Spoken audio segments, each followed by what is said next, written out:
नमस्कार, स्वागत है आपका आपके अपने YouTube channel Delhi D school पर। और आज कक्षा 9वीं के लिए कार्यपत्रक संख्या 71 जो कि वर्कशीट नंबर 71 है, हिंदी विषय में यह है। और हिंदी में आपके लिए इसमें दिया गया है मेरे संग की औरतें नामक पाठ से एक गद्यांश आपके लिए यहाँ पर दिया गया है 18/1/2022 के लिए। तो हम आज इसको पढ़ेंगे और इस पर चर्चा करेंगे। तो चलिए बने रहें मेरे साथ इस वीडियो में। बहुत ही अच्छा पाठ है और इस पाठ से संबंधित प्रश्न अक्सर पूछे जाते हैं आपकी परीक्षाओं में। तो इसे ध्यान से देखें, समझें, पढ़ें और इससे संबंधित प्रश्नों के उत्तर अपनी कॉपी में करें और तभी आप अपनी परीक्षा में इससे संबंधित प्रश्नों के उत्तर अच्छे से कर पाएंगे। तो आगे देखते हैं कि इस प्यारे बच्चों, इन कार्यपत्रकों के माध्यम से अब तक आपकी पाठ्यपुस्तक क्षितिज भाग 1 के पाठों पर चर्चा हो रही थी, की जा रही थी। तो आइए आज हम कृतिका नामक जो आपकी पाठ्यपुस्तक है उसमें से मेरे संग की औरतें नामक पाठ से एक गद्यांश लेते हैं और उस पर चर्चा करते हैं, जिसके रचनाकार हैं मृदुला गर्ग जी। तो मृदुला गर्ग ने यह लिखा हुआ है, जो कि एक कवयित्री है। और उन्होंने देखते हैं कि उन्होंने इसमें क्या कहा है। कि शुरू करता हूँ मैं कि मेरी एक नानी थी, जाहिर है पर मैंने उन्हें कभी देखा नहीं। मेरी माँ की शादी होने से पहले ही उनकी मृत्यु हो गई थी। तो उनकी नानी है जिनकी मृत्यु उनकी माँ की शादी से पहले हो गई थी। ठीक है, शादी से पहले ही उनकी मृत्यु हो गई थी, तो उन्होंने कभी देखी नहीं।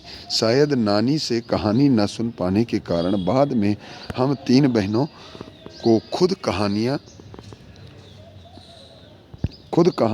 कहनी पड़ी।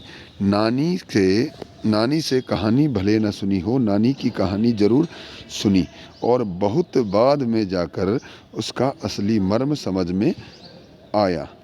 ठीक है, बाद में जाके उसका असली मर्म समझ आया। पहला इतना ही जाना कि मेरी नानी पारंपरिक अनपढ़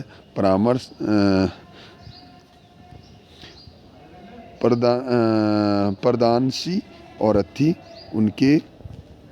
उनके पति तो जिनके पति शादी के तुरंत बाद उन्हें छोड़कर बैरिस्ट्री पढ़ने विलायत चले गए थे। यानी कि इनके नाना जी कैम्ब्रिज विश्वविद्यालय से डिग्री लेकर जब वे लौटे और विलायती रीति रिवाज से संग जिंदगी बसर करने लगे, तो नानी ने अपने रहन सहन पर उनका कोई असर नहीं पड़ा। तो नानी के रहन सहन पर उनका कोई असर नहीं पड़ा। किसके? उनके नाना जी का। क्योंकि नाना जी गए थे विलायत यानी कि इंग्लैंड गए और वहाँ से उन्होंने बैरिस्ट्री की पढ़ाई की। और बैरिस्ट्री की यानी कि वकालत की। ठीक है, वकील बने। जैसे LLB आज हो रही है, उस समय उसे बैरिस्ट्री कहा जाता था। और उसकी पढ़ाई केवल इंग्लैंड में ही होती थी, क्योंकि सारे कानून हमारे देश में अंग्रेज़ों के चलते थे। तो अंग्रेज़ अपने कानून की पढ़ाई केवल वहीं करवाते थे और जिसको वकील बनना होता था वो वहीं जाता था। और कैम्ब्रिज विश्वविद्यालय से उन्होंने डिग्री ली। वहाँ से आने के बाद उनकी पूरी रीति रिवाज बदल गए। ठीक है, पहनावा बदल गया, सब कुछ बदल गया, लेकिन नानी पर उसका कोई असर न पड़ा, उनके रहन सहन का। ना उन्होंने अपनी किसी इच्छा, आकांक्षा या पसंद नापसंद का इजहार पति पर कभी किया। और अपनी भी चीज़ उन्होंने अपने पति पर नहीं पड़ने दी और ना ही कोई इनसे डिमांड की। यानी कि पसंद और नापसंद, इच्छा आकांक्षा इनकी कभी बात नहीं करी। ठीक है, पर जब कम उम्र में नानी ने खुद को मौत के करीब पाया, तो 15 वर्षीय इकलौती बेटी मेरी माँ, ठीक है, तो उनकी नानी जब अंतिम उन्हें लगा कि अब वे जिंदा नहीं बचेंगी, कि वे मौत के बहुत करीब है, तो उस समय पर जो लेखिका है मृदुला गर्ग, उनकी जो माँ है वो इकलौती बहन है, इकलौती थी। तो उनको उनकी शादी की फिक्र ने इतना डराया कि वे एकदम मुँह जोर हो उठी। ठीक है, तो उनकी शादी की फ़िक्र उन्हें लगी हुई थी। तो नाना से उन्होंने कहा कि वे पर्दे का लिहाज छोड़कर उनके दोस्त स्वतंत्रता सेनानी प्यारेलाल शर्मा से मिलना चाहती हैं। तो भाई उस समय पर पर्दे का काफ़ी लिहाज किया जाता था। किसी भी गैर मर्द के सामने कोई भी औरत नहीं आती थी। किसी से बात करनी तो बहुत दूर की बात है, उनके सामने एकदम पर्दा करके चला करती थी। लेकिन उनकी जो नानी थी मृदुला गर्ग जी की, उन्होंने कहा कि अपने पति से कहा कि आपके जो दोस्त हैं प्यारेलाल शर्मा जी हैं, वो एक स्वतंत्रता सेनानी हैं, उनसे मिलना चाहती है। सब दंग हैरान रह गए। ठीक है, तो उनकी यह बात सुनकर सभी दंग रह गए और हैरान रह गए। जिस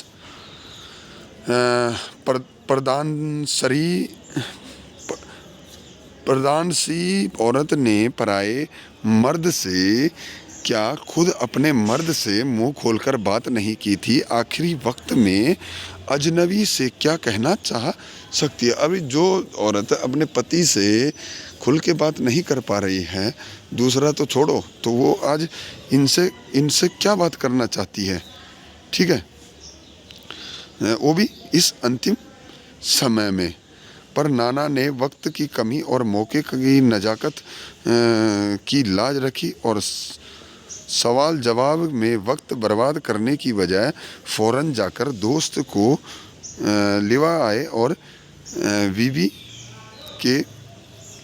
के हुजूर में पेश कर दिया। लेकिन उनके नाना ने भी बिल्कुल कोई बात नहीं करी, कोई सवाल जवाब नहीं किया और सीधे उन्हें लाकर वहाँ पर हाजिर कर दिया कि ये रहे जी, आ गए हैं मेरे मित्र प्यारेलाल स्वतंत्रता सेनानी जो है प्यारेलाल शर्मा जी। ठीक है, अब जो नानी ने कहा वह और भी हैरतअंगेज़ था। उन्होंने कहा, वचन दीजिए कि मेरी लड़की के लिए वर आप तय करेंगे। अब प्यारेलाल जी से बोल रहे हैं कि मेरी लड़की के लिए वर यानी कि उनके लिए पति जो है आप तय करेंगे। मेरे पति तो साहब हैं और मैं नहीं चाहती कि मेरी बेटी की शादी साहबों के फरमा बरदार से हो, यानी कि मैं नहीं चाहती कि उनका जो पति हो वह भी मेरे पति की तरह कोई साहब मिले। ठीक है, वो आप तय करोगे। आप अपनी तरह आज़ादी का सिपाही ढूंढकर उसकी शादी करवा दीजिए। ठीक है, तो उन्होंने कहा कि कोई आपके साथ जो कोई आज़ादी का सिपाही हो, जो भारत को आज़ाद करने के लिए लड़ रहा हो, कोई ऐसा ही स्वतंत्रता सेनानी, कोई क्रांतिकारी वीर आप तय करेंगे, उनसे मेरी बेटी की शादी करें। ठीक है, एक सिपाही ढूंढकर कराएं। कौन कह सकता था कि अपनी आज़ादी से पूरी तरह बेखबर उस औरत के मन में देश की आज़ादी के लिए ऐसा जुनून होगा। बाद में मेरी समझ में आया कि दरअसल वे निजी जीवन में भी काफ़ी आज़ाद ख्याल वाली होंगी। ठीक है, उन्होंने नाना की ज़िंदगी में कोई दखल नहीं दिया, ना उसमें साझेदारी की, पर अपनी ज़िंदगी को अपने ढंग से जीती जरूर नहीं।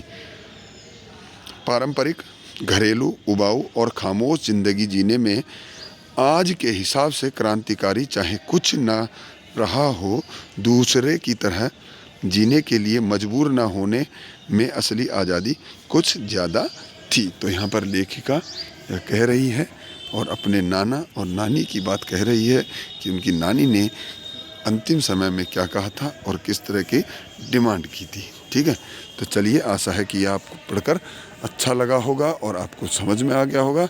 इससे संबंधित अगला जो गद्यांश है वह अगले कार्यपत्रक में आएगा। जब भी आएगा उसको भी ध्यान से पढ़ें, समझें और इस चीज़ को बहुत ही अच्छे से समझें, क्योंकि हमारे देश की आज़ादी के समय पर लिखा हुआ यह गद्यांश और इसमें जो हमारे क्रांतिकारियों पर और किस तरह के विचारधारा वहाँ पर थी, तो उससे संबंधित बात यहाँ पर की गई है। तो चलिए मिलते हैं अगली वीडियो में, तब तक के लिए नमस्कार, जय हिंद, जय भारत।